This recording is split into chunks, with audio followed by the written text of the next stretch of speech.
सेवेचे ठायी तत्पर हिरोजी इंदुलकर. हिंदवी स्वराज्याची राजधानी श्रीमान रायगड ज्या अभियंत्यानं निर्माण केली त्या हिरोजींच्या चरणी मानाचा मुजरा. बऱ्याच दिवसापासून ठरवून होतो यावेळी गड पाहायचा तो संपूर्ण, अगदी गडाचा कानाकोपरा हिंडून पाहायचा आणि म्हणूनच आदल्या दिवशी गडाच्या पायथ्याशी मुक्कामासाठी आलो. एरवी आडवाटा शोधणाऱ्या आम्ही यावेळी रोपवेची वाट पाहत होतो, कारण गड चढून जाण्यात वेळ वायाला घालवायचा नव्हता. पायपीट करायचीच, पण ती गडावर.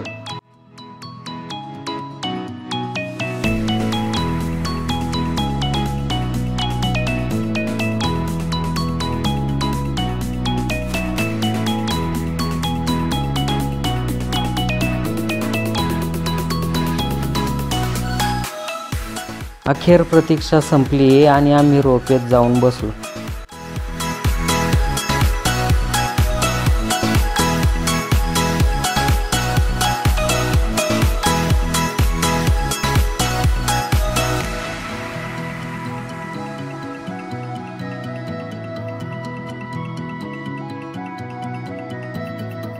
एखाद्या पाखरानं अलगद एखाद्या कड्यावर जाऊन बसावं तसा रोपवे आम्हाला हिरकणी कड्याच्या दिशेने घेऊन चालला होता.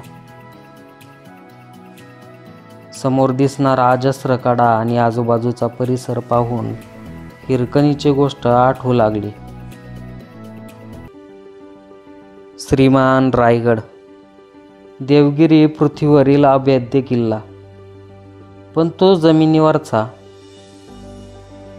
रायगड देवगिरीहून दशगुणी, 1.5 गाव उंच. पर्जन्य काळात कड्यावर गवत उगवत नाही, उभ्या कड्यावर पाखरू उतरायला जागा नाही. तक्ता जागा हाच गड करायचा. प्रत्यक्ष छत्रपती शिवाजी महाराजांनी गडाचं केलेलं हे वर्णन. रायगडाबद्दल अनेक गोष्टी मनात साठवत आम्ही गडावर दाखल झालो.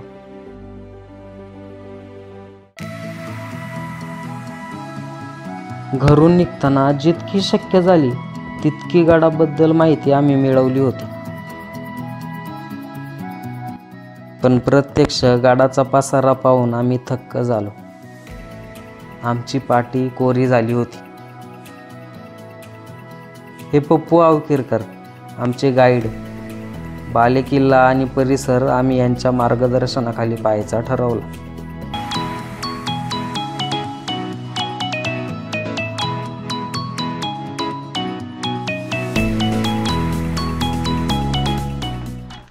बोला पुण्यश्लोक छत्रपती श्री शिवाजी महाराज की जय.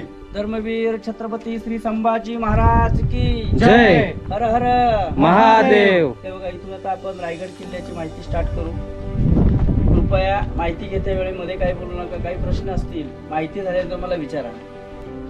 शिवरायांच्या पदस्पर्शाने पावन झालेल्या पुण्यनगरीमध्ये तुमच्या ग्रुपचं सहर्ष स्वागत आहे. माझं नाव पप्पू अवकिरकर आहे. आता आपलं आगमन रायगड किल्ल्यावरती 4 मिनिटांमध्ये रोपवेने झालं. ही रायगड किल्ल्याची मागची बाजू.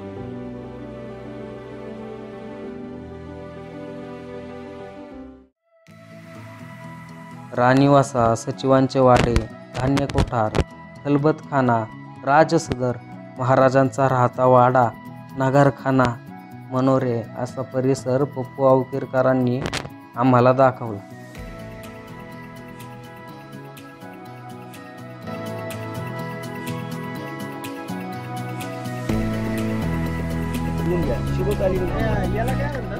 हे राण्यांची बाल्कनी, मिनार आणि तो विजयस्तंभ. हे गडाची शोभा वाढवणाऱ्या इमारती. प्रत्येक फोटोमध्ये आपण बघू शकतो. मनोरे पण म्हणतात ना. मनोरे मनोरे बोललो मी. सप्त मनोरे. अवघ्या तासाभरात आमच्या गाईडने आम्हाला मोकळं केलं होतं. समंदर गड अजून बाकी होता. आमच्याकडे गडाचा एक नकाशा उपलब्ध झाला होता. आता राहिलेला गड या नकाशाच्याच आधारावर पाहायचं ठरवलं.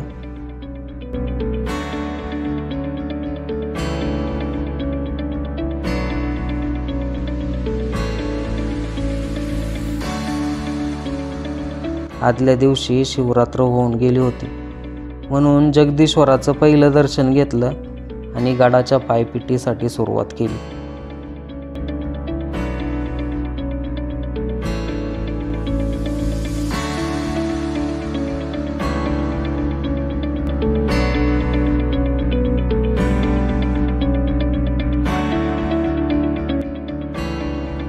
या संपूर्ण दिवसभरात आम्ही नगरखाना, राजसदर, राजवाडा, राणीवसा, मनोरे, गंगासागर तलाव, बाजारपेठ, हत्ती तलाव, शिरकाई देवी, हनुमान टाके, हिरकणीकडा, वाघ दरवाजा असा संपूर्ण आजूबाजूचा परिसर पाहून घेतला.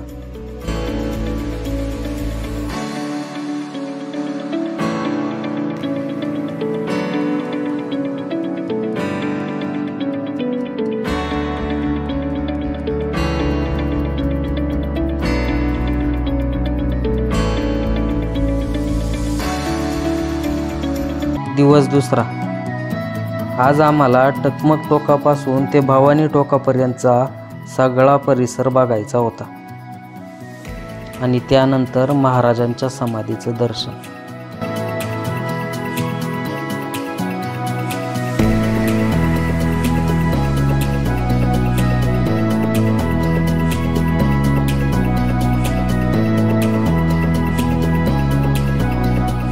टकमक टोकावरून दिसणारा हा संपूर्ण परिसर, बाले किल्ला, समोर काळ नदीचं खोरं, दूरवर सह्याद्रीची पसरलेली रांग,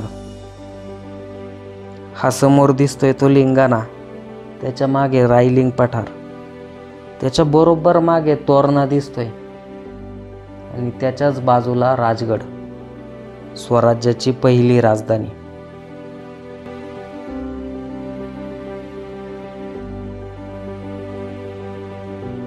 हे टकमक टोकावरील दारू कोठार आणि इथून पुढे जगदीश्वराच्या मंदिरापर्यंत संपूर्ण परिसर हा शिबंदीच्या घरट्यांचा.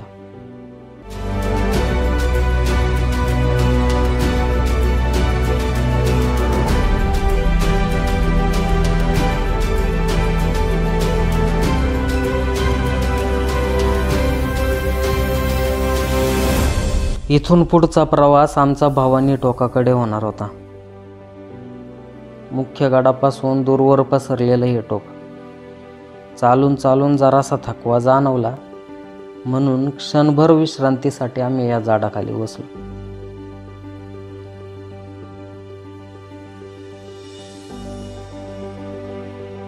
आणि हा रानमेवा.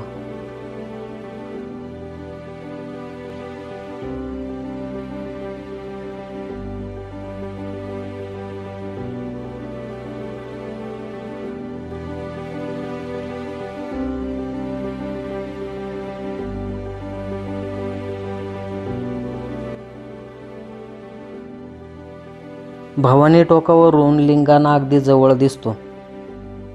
इथून खाली गेल्यावर एक पाण्याचं टाकं लागतं आणि भवानी टोकावरचा शेवटचा बुरुज.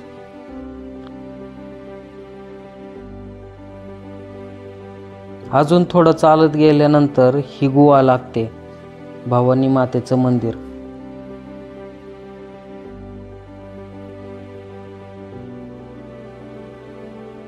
गेली 2 दिवस गडाचा कानाकोपरा पाहत होतो. इथूनच आमच्या परतीच्या प्रवासाला सुरुवात होणार होती. जितका शक्य झाला तितका गड मनात साठवून ठेवला. रायगडाची वस्ती एखाद्या गावासारखी. कदाचित हा जन्म सरेल, पण रायगडाच्या पोटात दडलेल्या कित्येक वास्तू पाहायच्या राहून जातील.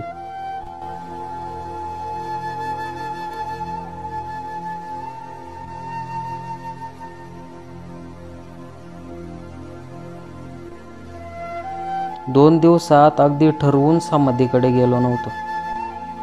अगदी जगदीश्वराचं दर्शन घेऊन माघारी फिरलो, पण समाधीच्या दर्शनाला जायला पावलं जड होत होती.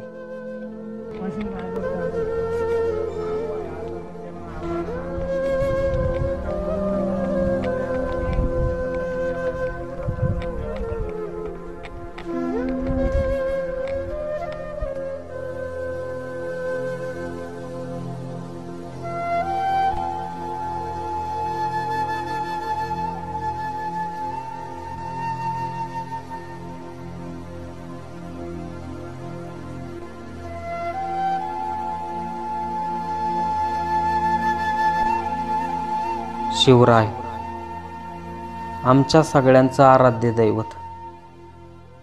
स्वाभिमानाचं दान आमच्या पदरात टाकून हा आमचा स्वातंत्र्य सूर्य इथेच मावळला. आम्हाला सगळ्यांना पोरकं करू.